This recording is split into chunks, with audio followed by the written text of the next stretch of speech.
When Jack and I agreed to have a baby, I made him promise me that our lives wouldn't change and we would still adventure as we always had done. Well, that was slightly naive and unrealistic, but we have given it our very best go. We now have a 2-year-old who's been on countless flights, road trips, train trips, camping, to the mountains, on city breaks, multi-day hikes, the whole lot. So here is everything we learnt in the first 6 months of traveling with a baby. By the way, I didn't introduce myself. How rude. I'm Eliska, this is Jack, and you're watching We Film Things. Our aim is to, well, currently rescue our YouTube channel, but aside from that, bring a little bit of adventure into your everyday. Now, before I kick off with the main video, I just want to say that my top advice is to not really listen to anybody else and not feel pressure from videos like this or any content that you see online or offline. You should never feel pressured into doing something that doesn't feel right for you and your baby. You're the only expert on your life and your baby's life. And kind of along those lines, our number one tip is to ease yourself into traveling with a baby. Everything seems way more daunting before you've actually dipped your toes in. So start small and build up. Our approach to trips in the first 6 months was just finding our feet. Every trip we were trying to see what worked, test out what our limits were, test out what Rhea preferred, how she responded to certain types of travel. And with every trip we were able to learn something new and plan our next trip. Our first trip with Rhea was a 4-day trip to the Lake District. We live in Manchester, so the Lake District isn't very far away. We were staying fairly local. We were traveling by car, so we didn't really have to limit what we were bringing. Right guys, we've arrived and it is our first trip away as a family of 3. We wanted to keep it pretty unambitious. We're just about an hour and a half away from where we live in the Lake District. It was very low stakes. If everything was going wrong, you could just turn around and go straight home. We did plan a stop in the middle both ways because babies that small shouldn't really be in a car seat for longer periods of time. We were comfortable with about an hour in the car. On the way back, we actually stopped at a town, did a little walk. We also chose to stay at an Airbnb that was a studio apartment, so we were all in the same space. Kitchen area, living room, Rhea, and a little bedroom. The first few days, weeks of having a baby is a lot of like the mum lying flat somewhere with the baby. So it was actually really nice being in a studio apartment where we could see each other no matter what we were doing. We also picked an Airbnb that was kind of in the middle of nowhere, which meant that we could literally get out the door and go for a walk. We were just trying to make sure that things were as convenient and as easy as possible for that trip. Normally when we go to the Lake District, we have a checklist of hikes that we want to do, probably a checklist of kilometers that we want to cover, but this trip was not that. But we had planned out in advance some pram-friendly walks, some things to see in the area that would only be, you know, a couple of hours, which is pretty much all we could manage at that stage. There was also a lovely like gastropub nearby. We booked in for a meal there. Everything was just very convenient. We're celebrating our first time away from home with Ray Ray. Prosecco has to come out. From that trip at 4 weeks, pretty much every month between 0 and 6 months, we had some sort of a trip planned where we pushed ourselves a little bit further and tested something new that we hadn't done with Rhea before. So we broke down everything that we were nervous about and took a really gradual approach to traveling with her. Most importantly for this initial trip is to test out what it is that you actually need to bring with you for a trip with your newborn.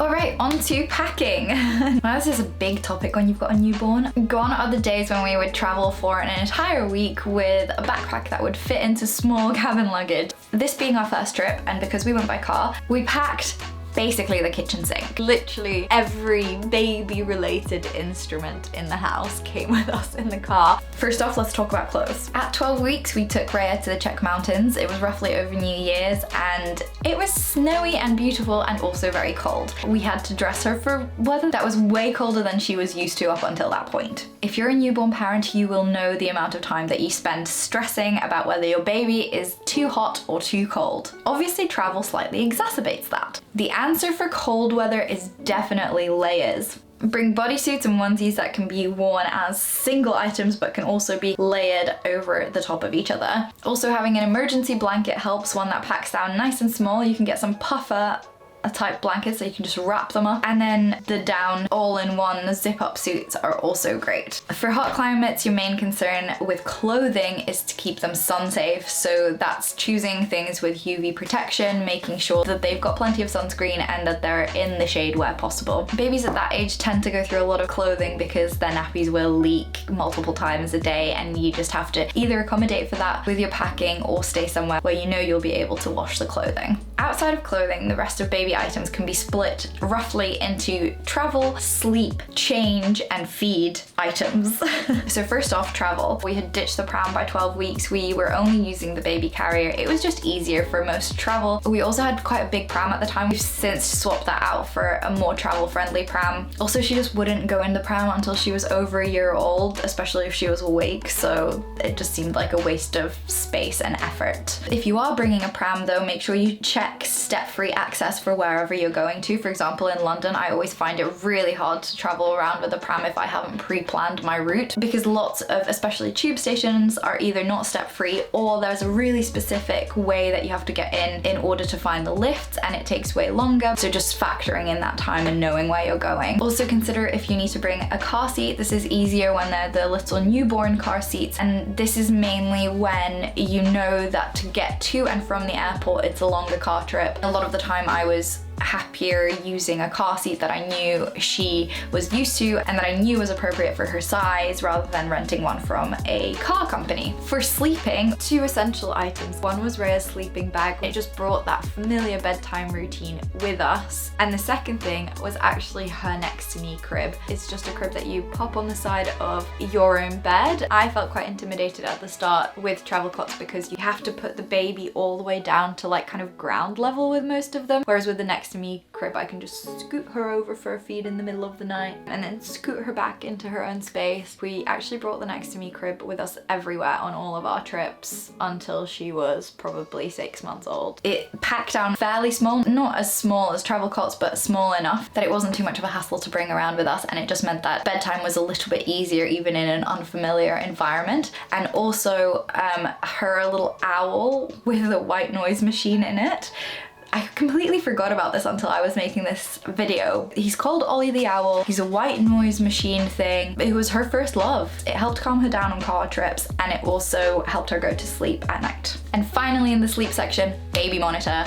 Such a lifesaver, because if you don't bring a baby monitor, your day ends at 7 p.m. when they go to sleep. For changing, there isn't a huge amount to say, aside from like, don't worry about bringing all the nappies you're gonna need, especially if you're going for a longer trip. If you're worried about not being able to find the right nappies when you get there, just look up the brands that the country you're going to has before you go, so that you know what you're buying when you go to the supermarket when you land. In the feeding section, Rhea was breastfed exclusively, not by choice, but she just wouldn't take the bottle within those first 6 months, so it wasn't really something we had to think about too hard. By the way, I have to give a big shout out to everyone who has rallied to try and rescue this channel after my call for help in our last video. It's honestly been so heartwarming, and I could not appreciate you more. Please do give us a subscribe if you're enjoying this journey and you want to see how it turns out and if we actually manage to save this channel by the end of the month. But yeah, thank you, and go rescue squad.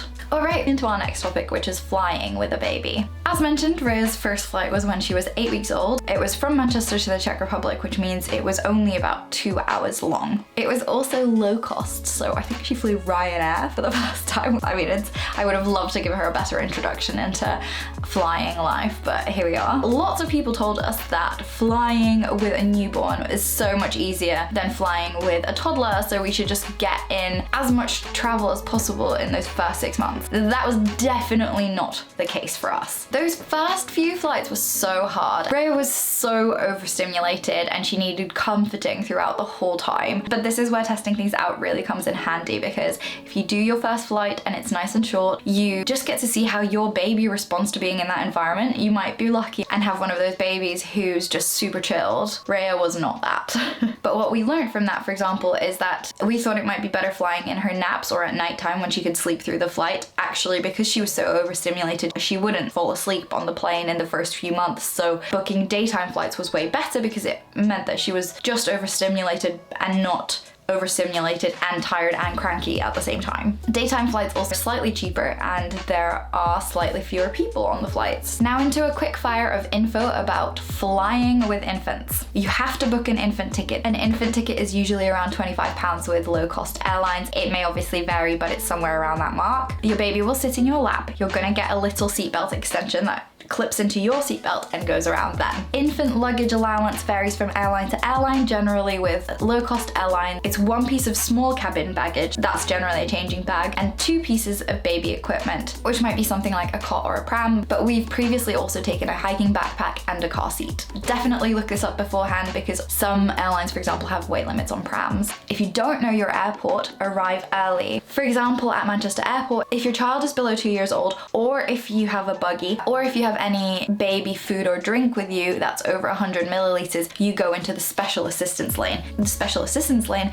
isn't always faster because it's full of people who need to unpack their baby's things and get that all through the x-ray machines. Other airports are better. Manchester is not the best, but it's good to give yourself that extra time if you don't know the airport that you're flying from. If you're flying low cost, it's worth paying for seats together. It's definitely not something we always did before having a baby. You can bring baby milk or baby food over the usual 100 milliliter liquids limit for cabin luggage. You just have to flag it at security. Try to breastfeed or feed at takeoff and landing just to help with air pressure. We've, touch wood, never had any issues with that with Rhea, but it's good to take precaution. To this day, we still try and give her a little drink around then. Lots of airlines will allow you to board the aircraft before anyone else if you've got young children. Think about whether or not you want to take them up on that. For example, if boarding first means getting on a bus first and waiting on the bus in the cold whilst everybody else is allowed on, it might be worth actually just holding back and staying in the seats at the gate until everybody else has gone through. You can take your pram all the way to the gate. If your pram isn't cabin sized and needs to be put into storage, I would highly recommend getting a pram bag, especially if your pram is expensive and you don't want it to get scratched. We've had scratches and buttons broken off ours. It's just easier to put it in a bag if it's going in the hold. I'll link to the one that we use in the description below. They have a changing table in airplanes in at least one bathroom. Ask staff which bathroom that is. Remember to ask for your baby's seatbelt and life vest when you get onto the plane. They don't always remember to give you one. If you are worried about your baby getting overwhelmed, you can get these little earmuffs for them, which block out the sound. Rhea refused to wear hers, but we did have some. Also, I'd recommend bringing a muslin cloth, something that's breathable that you can throw over both of you and block out the light and just the motion around to stop your baby from getting overstimulated. Baby carriers are the best thing ever for getting around airports. I would take it even if we were taking the pram all the way to the gate because it meant I could pop her in on the other side, or if she was upset during the flight, we could have her in the carrier and bounce up and down the airplane. They're also great for if you're getting a cab to and from the airport. In most places, you're allowed to have your baby in a cab, not in a baby seat, but obviously it's not very safe, so popping them in the carrier whilst being strapped in, make sure that they're attached to you. And then general tips for staying sane if your baby isn't loving the flight. One is bring some distractions. With really young babies, that's a little bit harder, and that's why we found it harder with Rhea when she was younger, because she actually really loves flying now, but distracting her when she was a newborn was much harder. But we'd bring like contrast cards, so I'll pop these on screen. It's just black and white images. They like to focus on crinkly toys, sensory toys that she could just focus on rather than looking at all of the overwhelming stuff around her. Be prepared that it's not going to be the most relaxing experience, that you are gonna have to comfort them, maybe walk up and down the plane with them. For the first 6 to 8 months, we'd have to walk up and down the plane with her all the time, just for the entire 2 hours of a short haul flight. Once you don't have that expectation of like, we have to make her sit in the seat, then it's kind of fine. You just expect it to be a plane walking trip rather than a plane sitting trip. Also, if all is going south, just remember the length of the flight. Just be like, it's only another hour that I have to entertain her for. If it's both parents traveling, take shifts. And then on to our final category of topics to cover, and that is choosing your stay. Now this tip is revolutionary. I've already mentioned the baby monitor thing, but if you are staying in a hotel, make sure that you ask for a room that is either adjacent to or right above the restaurant or bar, so that again, your day doesn't end at 7 p.m. bedtime and you don't have to stay quiet in a room whilst your baby goes to sleep. When Rhea was 5 months old, we went to London and we stayed at the Hoxton. We were able to get a room that was right above the restaurant, which meant that we could have friends over for dinner. I mean, I was still running back and forth between the restaurant and the room every sort of half hour just to make sure that the baby monitor wasn't lying to me. But having a room that's nice and close to the restaurant means that your baby monitor will stretch and that you can just run straight over if your baby starts crying, and they're nice and close and you can keep checking on them, but you can still socialize and enjoy yourself past their bedtime. Some hotels even offer this as a service, and I'm going to recommend Watergate Bay and Another Place Hotel, which are both run by the same people, but they actually offer baby monitors that stretch the whole way around the entire hotel. So you can like literally go to the spa, have your baby sleeping in your room. What a revolutionary service for parents. And then extending that to if you're traveling with friends, I would usually go for an Airbnb, but picking a place where you can stay where there's a common area that you can socialize in and have wherever you're sleeping or your baby's sleeping quite close, where you know that your baby monitor is going to stretch, but you're still able to socialize in the evenings. So when Rhea was 6 months old, we did our first trip with friends and it was to Wales. We stayed in a place that had kind of a central barn and then cottages dotted around it, and we just had a cottage that was super close to the barn. Rhea was in there by herself with the baby monitor on, and when she started crying, it took me less than 30 seconds to jog over and comfort her, but we still got to participate in everything that our friends were doing, and it was great. So that's pretty much everything I can think of about traveling with a 0 to 6 month old baby. I hope it wasn't too scatty and that you found it helpful. Essentially, a lot of it is about trial and error and just testing out what works for you and your baby and your family as a whole. And a lot of it is about just adjusting your expectations to what is realistic for your new life as parent while still managing to enjoy yourself. But I have to say that sharing the things that you love with your children and watching them learn to love them too and get excited doing those things is possibly the single most life-affirming thing. And it makes all of those difficult moments and anxiety and sleepless nights 100% worth it. So if nothing else, I hope this video encourages you to try and do those things that you've been wanting to do with your baby but been a little bit scared to do. You can take everything one step at a time, break it down into chunks that feel manageable, and sure, it might feel hard at the start, but it'll only get easier. And whilst they might not be able to remember the individual moments at this point, it gives them such a solid foundation of memories and learning experiences to build on and to form their own passions and their worldview, and it's 100% worth it. If you've watched this far, then thank you so much, and I hope you found it useful in one way or another. As always, if you have any questions at all, then please pop them in the comments. I love talking about this topic. It's still so relevant to us. Even with a toddler of 2.5 years, we're still discovering new things all the time. And if I can help people who are at the start of the journey in any way, then I would absolutely love to. So yeah, ask away. And yeah, I hope you've enjoyed this video and I will see you in the next one. Thank you. Bye.